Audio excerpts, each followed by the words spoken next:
ये है अपनी physics NCERT line by line explanation series और आज हम स्टार्ट कर रहे हैं क्लास 12 का चैप्टर नंबर 6 जिसका नेम है इलेक्ट्रोमैग्नेटिक इंडक्शन। तो चलो हम आते हैं इंट्रोडक्शन पे और सबसे पहले इंट्रोडक्शन की हम बात करें तो इंट्रोडक्शन में सबसे पहले बताया गया है कि देखो बहुत लंबे टाइम तक इलेक्ट्रिसिटी और मैग्नेटिज्म को सेपरेट ब्रांच माना जाता था। उनके बीच में कोई रिलेशन हमें पता नहीं था। इलेक्ट्रिसिटी और मैग्नेटिज्म की जो फिनोमिनन है उनको हम अनरिलेटेड मानते थे कि उनके बीच में कोई रिलेशन नहीं है, ऐसा माना जाता था। बट 19th सेंचुरी के अर्ली में कुछ एक्सपेरिमेंट हुए। ऑस्टेड साहब, एम्पियर साहब, बायोसेवर्ट साहब, इन साइंटिस्ट ने कुछ एक्सपेरिमेंट किए और हमें ये बताया कि इलेक्ट्रिसिटी और मैग्नेटिज्म जो है वो इंटर रिलेटेड हैं। इलेक्ट्रिसिटी और मैग्नेटिज्म के बीच में रिलेशन है और हमें पता है ऑस्टेड साहब ने 1820 में एक्सपेरिमेंट किया था जिससे हमें पता चला था एक करंट कैरिंग कंडक्टर वायर अपने आसपास मैग्नेटिक फील्ड रखता है, ये हमें पता चला था। उन्होंने बताया था कि इलेक्ट्रिक करंट जो है उसके आसपास मैग्नेटिक कंपास निडल रखी जाएगी तो उसमें डिफ्लेक्शन देखने को मिलेगा। ये हमें 1820 में ऑस्टेड साहब ने बता दिया था।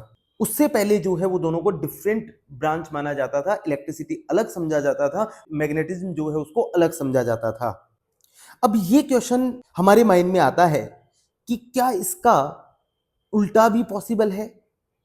क्या मैग्नेटिज्म से इलेक्ट्रिसिटी बनाई जा सकती है? जिस तरीके से electric current magnetic field produce कर सकता है, मैग्नेटिक फील्ड क्रिएट करता है, क्या उसी तरीके से मैग्नेटिक फील्ड से इलेक्ट्रिक करंट बनाया जा सकता है क्या? इस चैप्टर का मेन क्वेश्चन ये था। क्या moving magnet electric current produce कर सकते हैं? मतलब जिस तरीके से मूविंग चार्ज जो है वो मैग्नेटिक फील्ड प्रोड्यूस कर रहा है, क्या मूविंग मैग्नेट जो है वो इलेक्ट्रिक करंट प्रोड्यूस कर सकते हैं क्या? क्या नेचर इस चीज को परमिट करता है क्या? क्या इन दोनों के बीच में कोई रिलेशन है क्या जो नेचर उसको परमिट करता हो? तो इसका आंसर है बिल्कुल हाँ। माइकल फेराडे साहब जो इंग्लैंड और जोसेफ हेनरी साहब जो यूएसए में, उन दोनों ने सेम टाइम में एक्सपेरिमेंट जो है वो परफॉर्म किए और उन एक्सपेरिमेंट से ये बात पता चली कि हाँ इलेक्ट्रिसिटी और मैग्नेटिज्म जो है वो इस तरीके से एक दूसरे से रिलेटेड है कि एक दूसरे की वजह से एक दूसरे को क्रिएट किया जा सकता है, बनाया जा सकता है।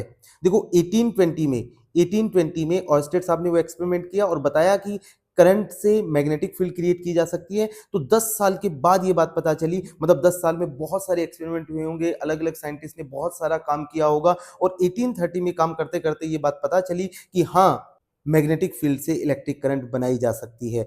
क्या किया उन्होंने? उन्होंने क्या डेमोन्स्ट्रेट किया कि इलेक्ट्रिक करंट जो है वो इंड्यूस हो सकती है क्लॉज कॉइल में जब चेंजिंग मैग्नेटिक फील्ड हो, उसमें मैग्नेटिक फील्ड चेंज हो रही हो। मतलब एक कॉइल है, ये मान लीजिए एक कॉइल है, सर्कुलर कॉइल मान ली अपन ने तो, और ये एक मैग्नेट है।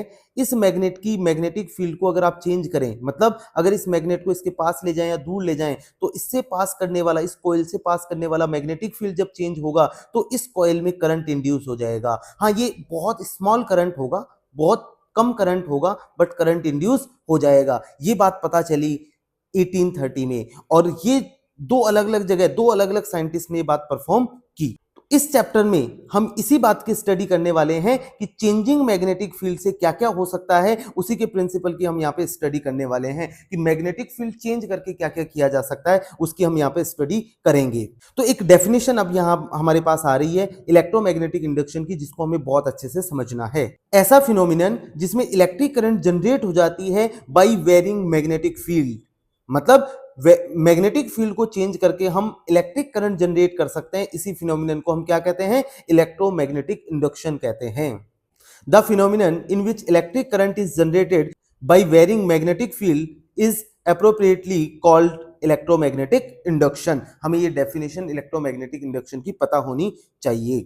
जब फैराडे साहब ने अपनी इस डिस्कवरी को पब्लिक किया कि relative motion between bar magnet and wire loop produce a small current, मतलब रिलेटिव मोशन का मतलब समझना आप यहाँ पे। अब रिलेटिव मोशन का मतलब समझना कि अगर मान लीजिए ये सर्कुलर लूप है, ये कोई क्लॉज लूप है, क्लॉज कॉइल है, इसके पास कोई मैग्नेट रखें, इस मैग्नेट को फिक्स रख के इस लूप को इसके पास लेके आए या दूर लेके जाएं, या मैग्नेट को इसके पास में लेके आए और दूर लेके जाएं, दोनों ही केस में मैग्नेटिक फील्ड, इस कॉइल से पास करने वाली मैग्नेटिक फील्ड चेंज होगी। हम जानते हैं पास में लेके आएंगे तो इससे पास करने वाली मैग्नेटिक फील्ड बढ़ेगी और कॉइल को अगर दूर लेके जाएंगे तो इस कॉइल से पास करने वाली मैग्नेटिक फील्ड कम होगी। दोनों ही केस में इस कॉइल में एक करंट इंड्यूस होगा जिसका अमाउंट जो है वो स्मॉल अमाउंट में करंट इंड्यूस होगा।